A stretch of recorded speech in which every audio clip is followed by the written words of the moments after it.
and Disease Council. Dr. Ari, good to see you. My goodness, those statistics are so scary and so disturbing. Yes, indeed. And I think, rightly as you've seen, there is a challenge. And the challenge is what we say is confounded by many factors.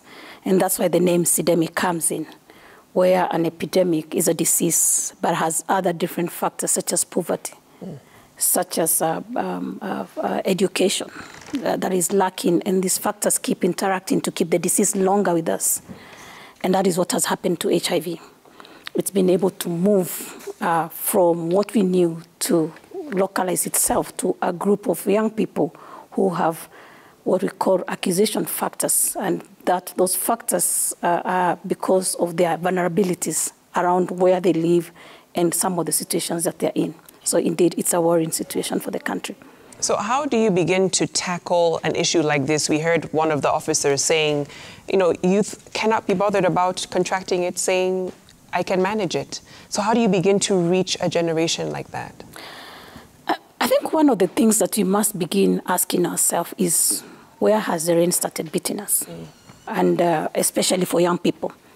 And it started, first of all, because when we started destigmatizing HIV, some of these young people really do not know the complications of HIV. And most of them have been saying more, you know, that they fear pregnancy more than they fear HIV. Right. But the truth of the matter is that actually HIV is a very, although it's a manageable disease, it's also a very difficult disease to manage. First, it's very expensive disease to manage, and the free-to-use drugs that we do give are not free from where we buy them. So that's the first point. Secondly, we know that when it's not treated early, it also affects other organs of the body that really leave a long-term complication. So we must go back and educate our young people that while we are saying that if you get HIV, you can put you on treatment, if you have a position not to get HIV, then don't get it.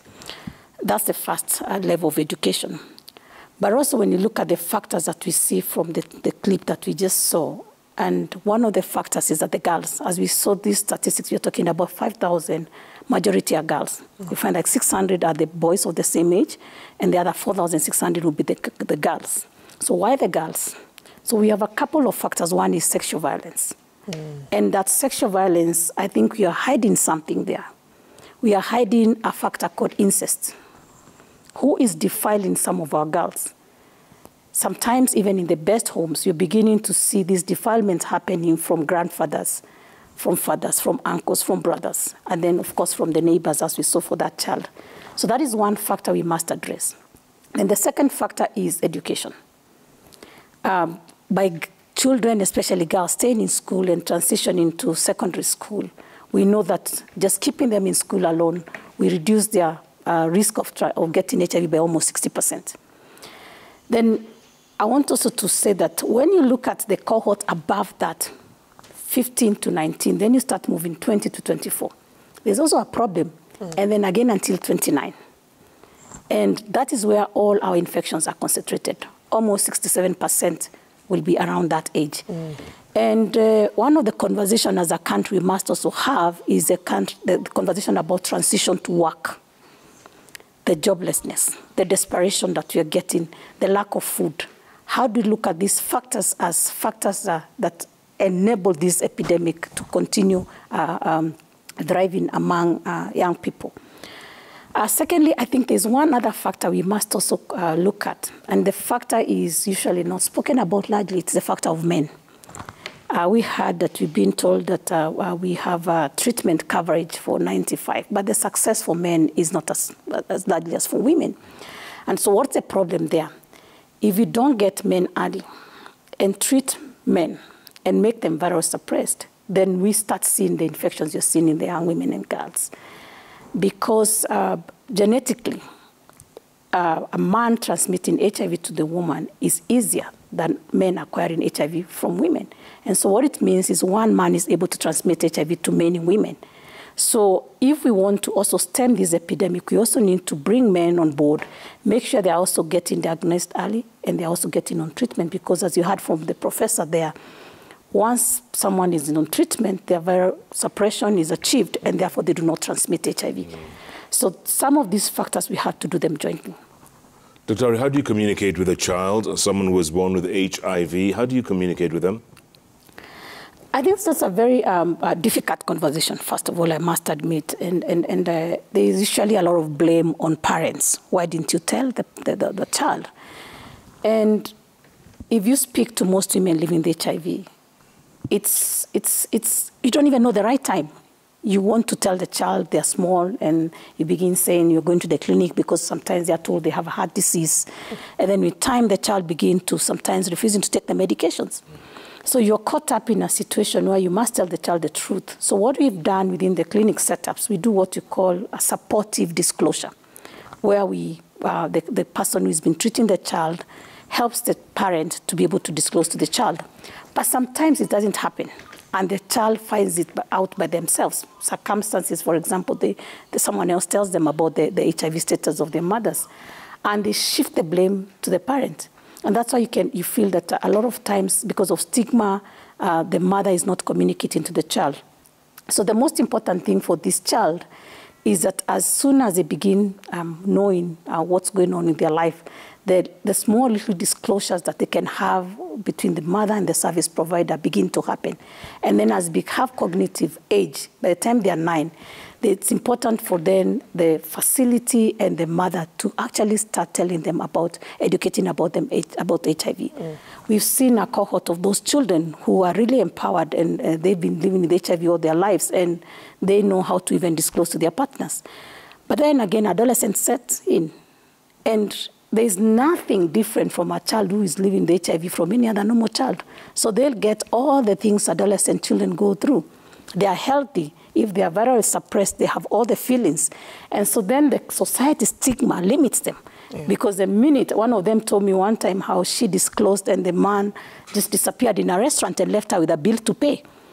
So you begin to weigh, when do I disclose? When do I not disclose? Because of stigma.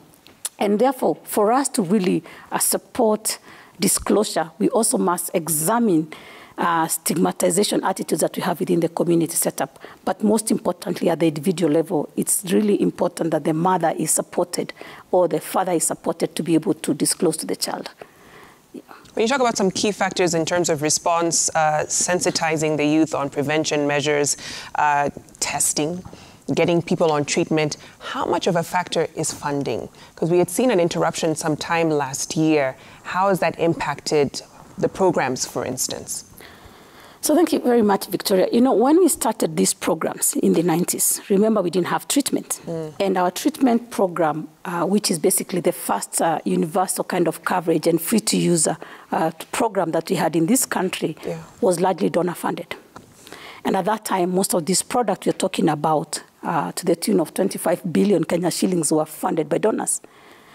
And with time, of course, we have seen that, especially for the last 5 years, we've seen that funding go down. Currently, we have a funding gap of around 10 billion for commodities. And these are life-saving commodities. And so what it means, and for these drugs, they're very, very, especially for the ARVs, it takes about 9 months to procure the drugs because the manufacturers are few. So there's something we call demand consolidation. So we consolidate our country demand.